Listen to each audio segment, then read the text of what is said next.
secara membulat puan.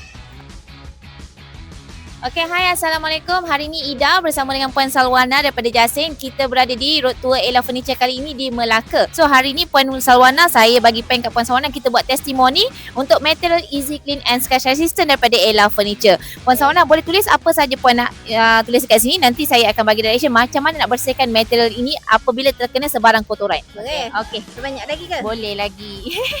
Okey Puan. Lepas kita dah tulis kat sini kan. Okey, Puan gosok dekat permukaan yang kotor ni secara membulat Puan. Kalau boleh Puan lawan arus. Okey.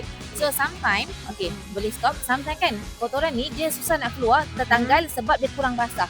So apa yang Ida akan buat adalah, contoh kan ni kain basah, air kosong, Ida perahkan sikit atas ni, basahkan lagi. Then Ida kata, misal katalah kita ada anak kecil kan, semalam terconteng, hari ni baru perasan, ataupun 2-3 hari nanti baru perasan, itu dah masuk dalam. Puan buat 2 layer. Buat sekali, dia dah kering, buat lagi 1 layer.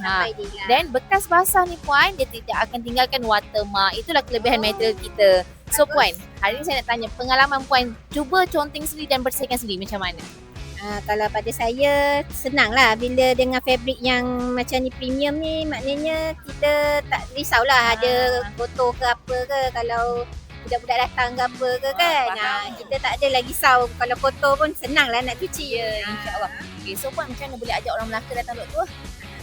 Kalau silalah siapa-siapa yang berada di sekitar Melaka boleh datang ke sini untuk lihat sendiri Ella Furniture. Macam mana fabrik dia ke, apa ke, design dia semua best, cantik-cantik. Ella Furniture, sofa gaya mewah.